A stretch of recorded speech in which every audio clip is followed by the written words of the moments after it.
Good afternoon, everybody. It's that time of the day again where you join me, Rolene Marks, with the Israel Brief, brought to you by Lay of the Land, where we take a look at those top stories making headlines, as we do every Monday to Thursday. And thank you especially to the many South Africans from all religions, from all walks of life, who are sending messages of solidarity with the state of Israel and saying that the ANC does not speak in your name.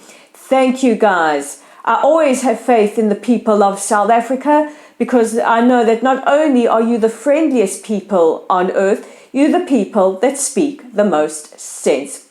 So let's take a look at those top stories. We are on day 102 of Israel's war with Hamas. Yesterday, I brought you news that Hamas had released yet another propaganda video and had sent a follow-up to that during the day, guessing or calling on people to guess whether or not hostages Noah Argamani, Yossi Sharabi, and Itai Swirsky were either alive, dead, or injured. That level of psychological warfare is it's absolutely despicable. And anyone who supports Hamas or finds this to be tolerable and perfectly okay needs to have a serious word with their moral compass. Last night, the final installment of this hideous trio of videos was released, and hostage Noah Argamani, apparently accompanied by very difficult footage of Itai and Yossi. No, it was up to Noah. I mean, I can't even begin to imagine how horrific this must have been for her to announce that Itai and Yossi had been killed. Now, according to the Hamas propaganda video, they had been killed by an Israeli airstrike. However, we don't have any confirmation that they are in fact deceased or killed.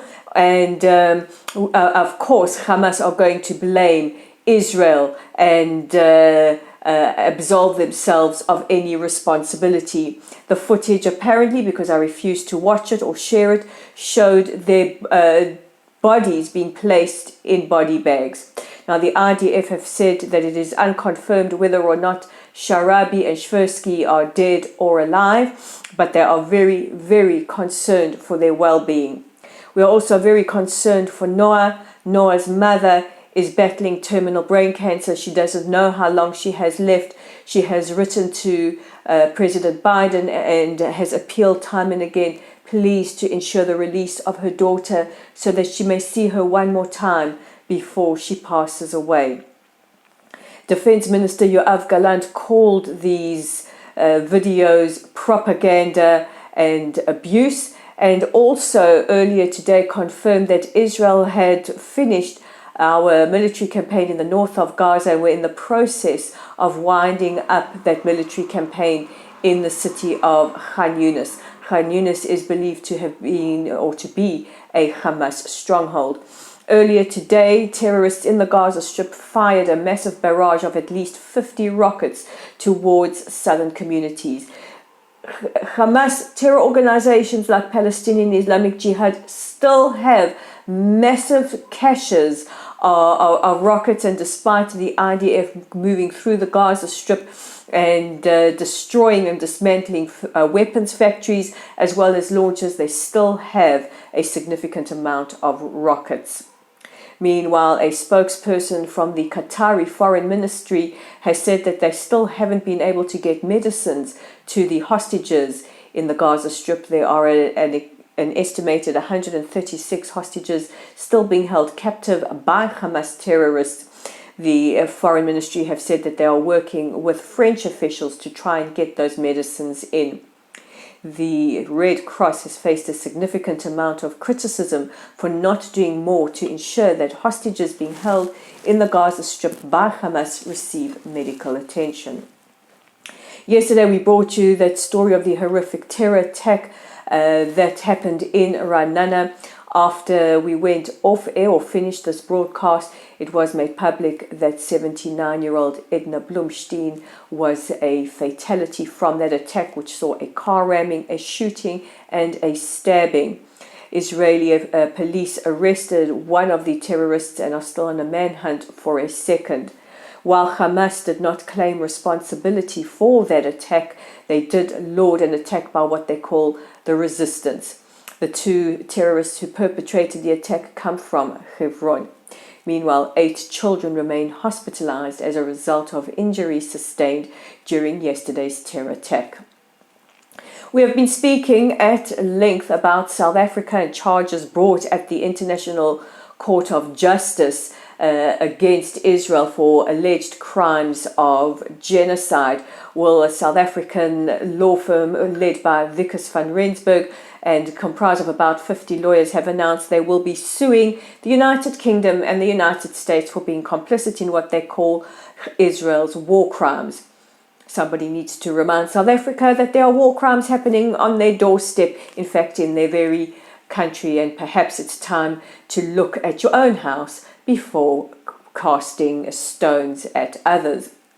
Netanyahu, the Prime Minister, released a statement earlier today saying that it is absolutely absurd to have called his quote, "Remember what Amalek did to you," which is a reference to the Bible, as a call for genocide at the ICJ.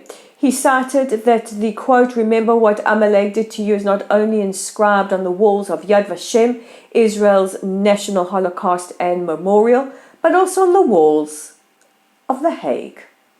They are on the walls of The Hague in reference to the genocide of the Jewish people during the Holocaust, which is where the term genocide comes from and which is where the International Court of Justice was brought forth.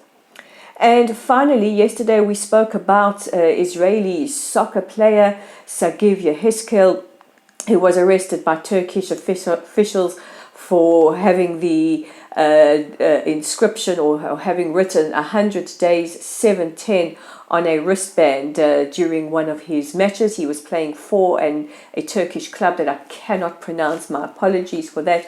He has returned home to Israel and was warmly welcomed by staff at Ben Gurion Airport. We consider Sagiv a hero for risking it all to stand up and use his voice to remind the world of the plight of our hostages. And that brings me to the end of today's edition of the Israel Brief. Don't forget to check out all our content online on our website at www.layoftheland.online. If you want to receive our weekly newsletter, please be in touch with us via our website. We are on Facebook at Lotlsite, that's at Lotlsite. On YouTube at The Israel Brief. If you like us, please click on that red subscribe button. And we are on X at Lay of the Land 5. I'm Roly Marks. Guys, take care of yourself. Take care of each other. Thank you for taking care of me. And I'll see you again for your top stories tomorrow.